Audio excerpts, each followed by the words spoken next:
I'd like to address several issues today. First, I've always started by telling New Yorkers the facts before my opinion. So let's start New York tough with the truth. The Attorney General did a report on complaints made against me by certain women for my conduct. The report said I sexually harassed 11 women. That was the headline people heard and saw and reacted to. The reaction was outrage. It should have been. However, it was also false. My lawyers, as you just heard from Rita Glavin, have reviewed the report over the past several days and have already raised serious issues and flaws that should concern all New Yorkers. Because when there is a bias or a lack of fairness in the justice system, it is a concern for everyone, not just those immediately affected. The most serious allegations made against me had no credible factual basis in the report. And there is a difference between alleged improper conduct and concluding sexual harassment. Now, don't get me wrong. This is not to say that there are not 11 women who I truly offended. There are. And for that, I deeply, deeply apologize. I thought a hug and putting my arm around a staff person while taking a picture was friendly, but she found it to be too forward. I kissed a woman on the cheek at a wedding, and I thought I was being nice, but she felt that it was too aggressive. I have slipped and called people honey, sweetheart, and darling. I meant it to be endearing, but women found it dated and offensive. I said on national TV to a doctor wearing PPE and giving me a COVID nasal swab, "You make that gown look good." I was joking. Obviously, otherwise I wouldn't have said it on national TV. But she found it disrespectful. I take full responsibility for my actions. I have been too familiar with people. My sense of humor can be insensitive and off-putting. I do hug and kiss people casually, women and men. I have done it all my life. It's who I've been since I can remember. In my mind, I've never crossed the line with anyone. But I didn't realize the extent to which the line has been redrawn. There are generational and cultural shifts that I just didn't fully appreciate. And I should have. No excuses. The report did bring to light a matter that I was not aware of and that I would like to address. A female trooper relayed a concern that she found disturbing, and so do I. Please let me provide some context. The governor's trooper detail had about 65 troopers on it. But of the 65, only 6 women and 9 black troopers. I'm very proud of the diversity of my administration. It's more diverse than any administration in history. And I'm very proud of the fact that I have more women in senior positions than any governor before me. The lack of diversity on the state police detail was an ongoing disappointment for me. In many ways, the governor's detail is the face of state government that people see. When I attend an event, people see the detail that's with me. I was continuously trying to recruit more to diversify. On one occasion, I met 2 female troopers who were on duty at an event. Both seemed competent and impressive, and I asked the state police to see if they were interested in joining. I often meet people, men and women, and if they show promise, I refer them to be interviewed. The state police handled the interviewing and the hiring. And one of the two troopers eventually joined the detail. I got to know her over time, and she's a great professional. And I would sometimes banter with her when we were in the car. We spent a lot of time driving around the state. This female trooper was getting married, and I made some jokes about the negative consequences of married life. I meant it to be humorous. She was offended, and she was right. The trooper also said that in an elevator I touched her back, and when I was walking past her in a doorway, I touched her stomach. Now, I don't recall doing it, but if she said I did it, I believe her. At public events, troopers will often hold doors open or guard the doorways. When I walk past them, I often will give them a grip of the arm, a pat on the face, a touch on the stomach, a slap on the back. It's my way of saying, I see you, I appreciate you, and I thank you. I'm not comfortable just walking past and ignoring them. Of course, usually they are male troopers. In this case, I don't remember doing it at all. I didn't do it consciously with the female trooper. I did not mean any sexual connotation. I did not mean any intimacy by it. I just wasn't thinking. It was totally thoughtless in the literal sense of the word, but it was also insensitive. It was embarrassing to her, and it was disrespectful. It was a mistake, plain and simple. I have no other words to explain it. I want to personally apologize to her and her family. I have the greatest respect for her and for the New York State Police. Now, obviously, in a highly political matter like this, there are many agendas and there are many motivations at play. If anyone thought otherwise, they would be naive, and New Yorkers are not naive. But I want to thank the women who came forward with sincere complaints. It's not easy to step forward, but you did an important service. And you taught me, and you taught others an important lesson. Personal boundaries must be expanded and must be protected. I accept full responsibility. Part of being New York tough is being New York smart. New York smart tells us that this situation and moment are not about the facts. It's not about the truth. It's not about thoughtful analysis. It's not about how do we make the system better. This is about politics.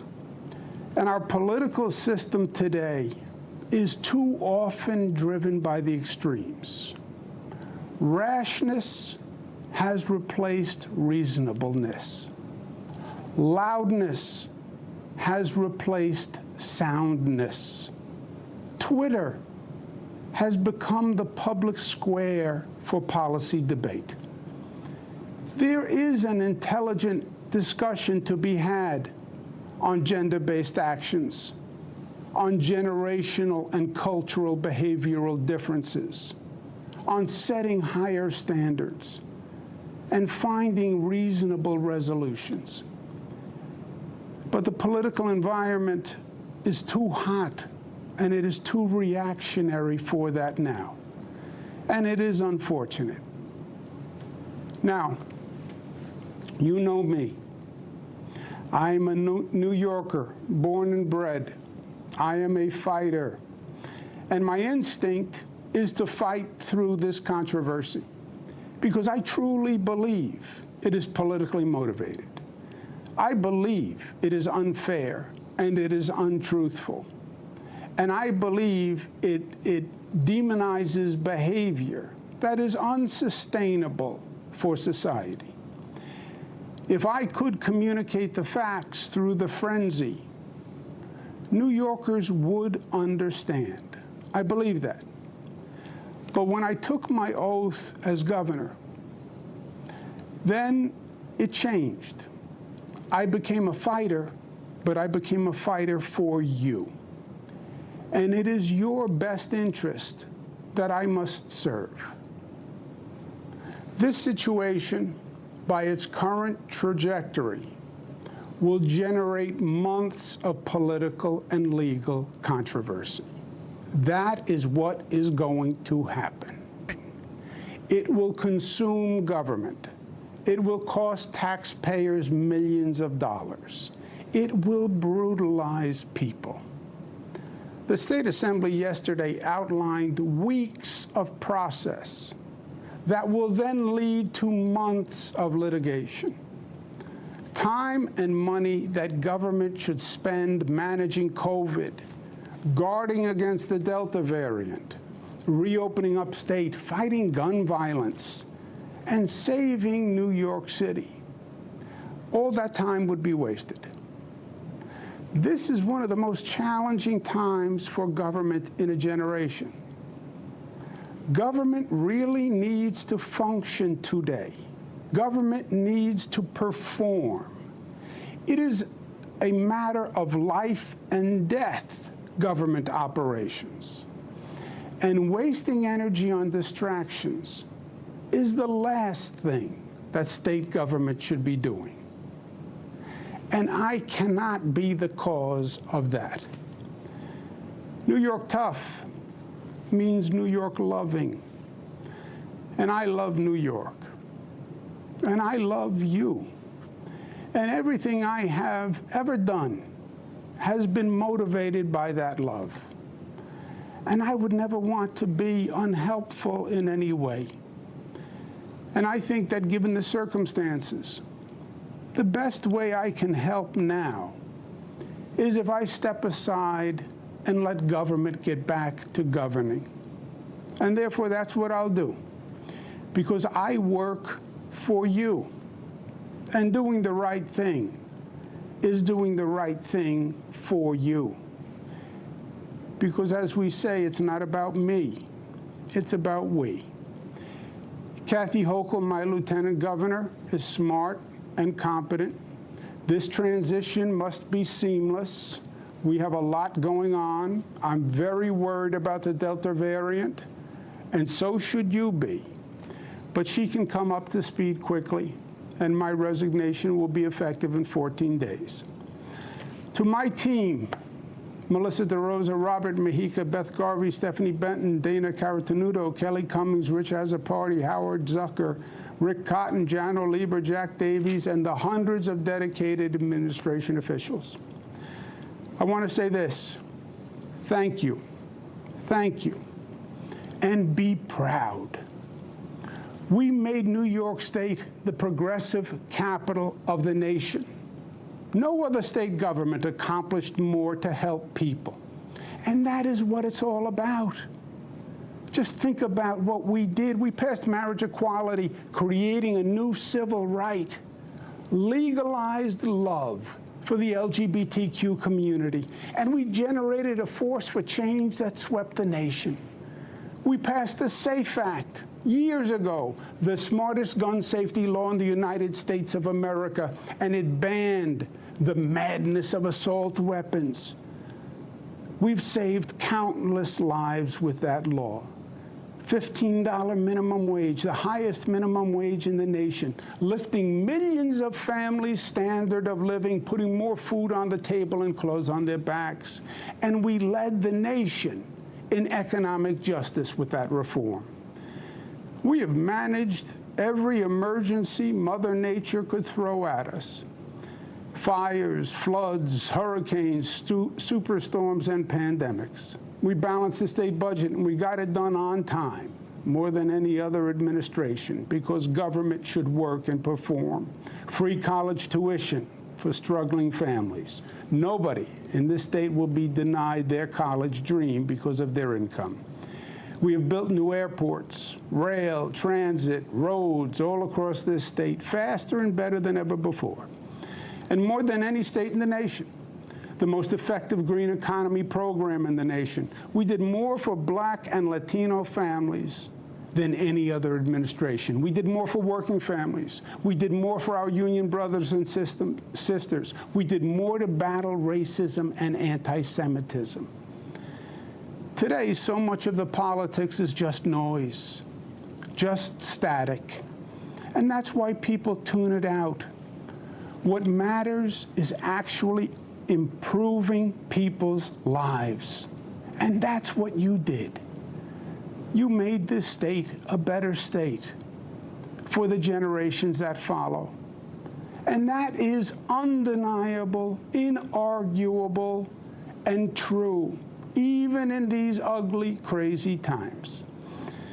I thank Speaker Carl Heastie and Leader Andrea Stewart-Cousins for their leadership.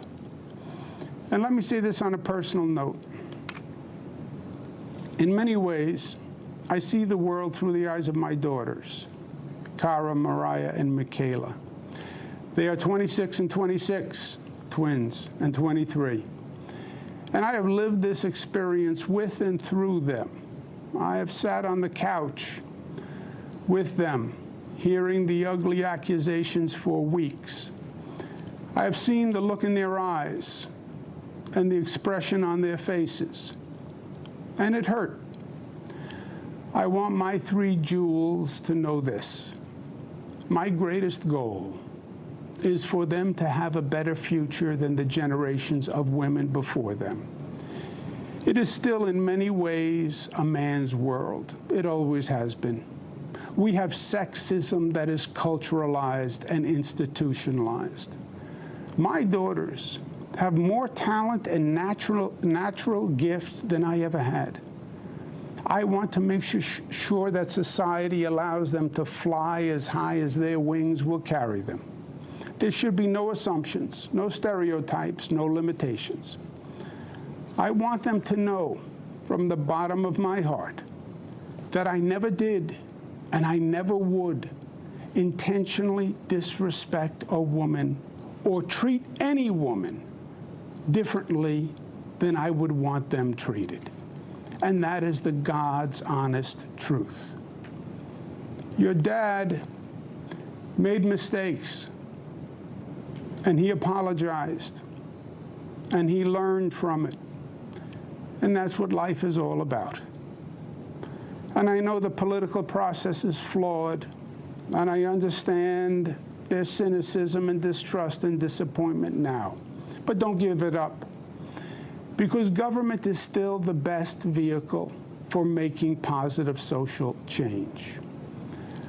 Lastly, I want to remind all New Yorkers of an important lesson, and one that I will carry with me for the rest of my life. And that's what you New Yorkers did in battling COVID. The enemy landed in New York State. COVID launched the attack here. It came on planes from Europe, and we had no idea. It was an ambush. And it was up to New Yorkers to fight back. We were on our own, and it was war. Nurses, doctors, essential workers became our frontline heroes. Hospitals became the battlegrounds. Streets were still, and sirens filled the city's silence. Trailers carried the bodies of our fallen brothers and sisters. But you refused to give up, and you fought back, and you won, going from the highest infection rate in the nation to one of the lowest. No one thought we could do it, but you did it. You led the nation, and you showed the way forward. And how you did it is what's most important. You did it together. Not as black New Yorkers or white New Yorkers, not as LGBTQ New Yorkers or straight New Yorkers or Democrats or Republicans or upstate or downstate or Jewish, Muslim, Protestant or Catholic New Yorkers, but as one community, one family, the family of New York. You overcame the naysayers and the haters and the fear and the division, and you unified and you rose and you overcame and you saved lives. And that was powerful in its effect. It was beautiful to see, and it was an honor to lead. Please remember that lesson. Hold it dear and hold it up high for this nation to see, because it is New York State at her finest, creating her legacy, fulfilling her destiny, giving life and animation to the lady in the harbor, saying, "Excelsior, we can be better, we can reach higher," and proclaiming e pluribus unum, out of many one. Unity, community, love. That is our founding premise and our enduring promise. And that is the salvation of this nation that it so desperately needs to hear. Thank you for the honor of serving you. It has been the honor of my lifetime. God bless you.